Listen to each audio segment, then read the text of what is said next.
78 забур. Асаптын забуру. Кудай, бутпарастар сенин мурасыңа келишти. Сенин ыйык ибадатканаңды булгашты. Иерусалимди урандыга айландырышты. Сенин кулдарыңдын өлүктөрүн асмандагы куштарга жем кылышты. Сенин ыйыктарыңдын денелерин жырткычтарга жем кылышты. Алардын кандарын Иерусалимдин тегерегинде суудай агызышты.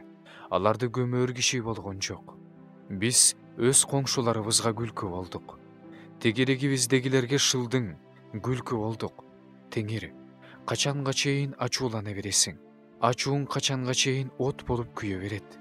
Өз каарыңды сени билбеген элдерге, сенин ысымыңды чакырбаган падышачылыктарга төк.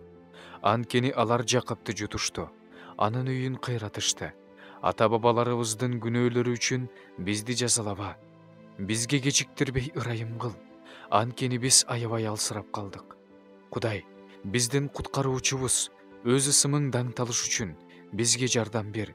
Бизди куткар, өз ысымың үчүн биздин күнөөлөрүбүздү кечир. Бутпарастар, булардын Кудайы кайда деп айтышпасын. Кулдарыңдын төгүлгөн каны үчүн биздин көзүбүзчө өч алганың бутпарастар арасында белгилүү болсун. Сага туткундун онтогон үнү жетсин. Өлүмгө кыйылгандарды өзүңдүн кудуретиң менен куткар.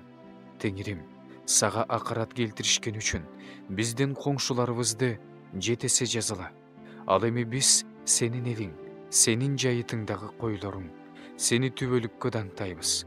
Сенин даңкыңды укумдан тукумга жарыялайбыз.